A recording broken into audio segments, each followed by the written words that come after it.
Hello everyone, this is Jagdish, Assistant Professor of EC Department, SNS College of Technology, Coimbatore.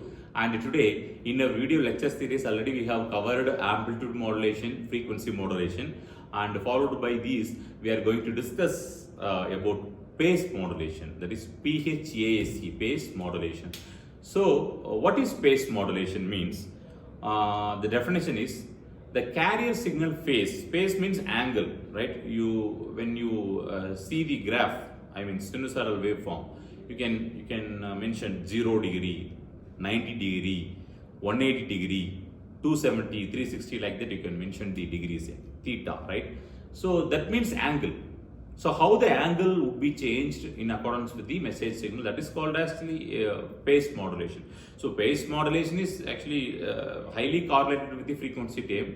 So according to the phase modulation definition, the phase of the carrier signal will be varied in accordance with the message signal amplitude. This is the phase modulation. So why we require this phase modulation here means sometimes we need to have so here also the amplitude is constant, as like the FM, the PM also amplitude is constant, only the angle, that means that I told the theta value, 0 degree, 180 degree, 90 degree, 360 degree, like the angle will be varied. So the frequency remains constant. So this is also a biggest advantage, where there won't be any fluctuation in the amplitude. So the information will not be lost due to the noise, external noise. So, and the power utilization is also very good when compared to AM, because AM uses the double sideband, very well, upper sideband and lower sideband. So both utilizes some power, consumes some power. So that is not required here, right? So only any upper sideband and or lower sideband which consists of the information. Any one is enough, but unfortunately we have two sidebands, and to suppress and to eliminate, we have several methods. We have seen, that is double sideband suppressed carrier and vestigial sideband, like that, right? But though it has some techniques, so phase modulation compared to AM is okay, it is good. And as I said already, the phase modulation or frequency modulation, whatever the modulation we are going to study, that what is your need, that is very, very important. What's the purpose of using the modulation technique, that you have to be clear. Then according to the purpose you can process. See, for a processing which is suitable, you can come for the conclusion. Then you can do the several things. You can do the several things by using those methods. So any method, not only the modulation technique, I mean any technology which has its own merit and demerits. So based upon our requirement and our need, we have to act upon it.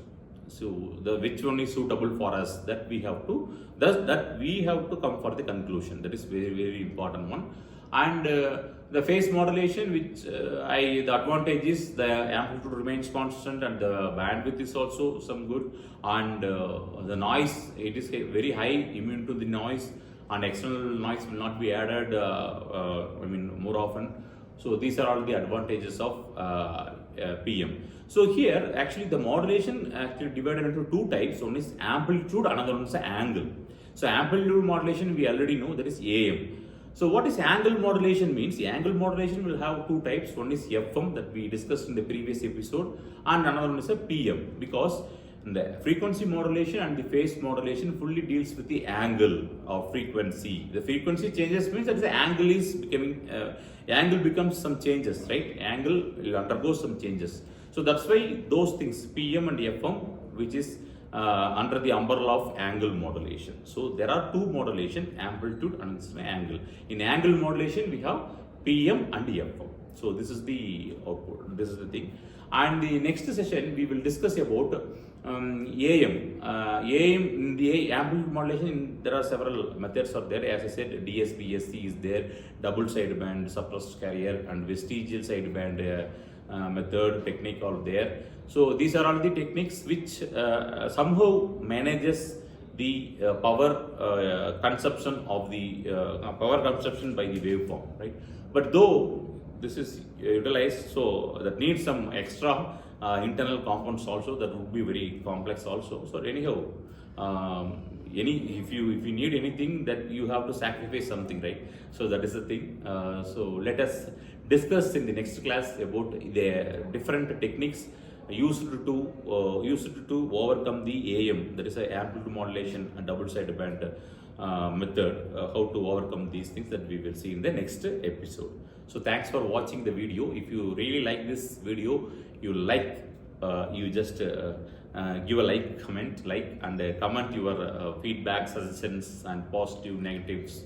You give your open review, and the comment section is open for you. And if you really love this video, and if you think that this video would be very useful to this person and this community, you can share this video. And if you really like all those things, all the modules which I posted in this YouTube channel Jagdishyam, and you can subscribe my channel.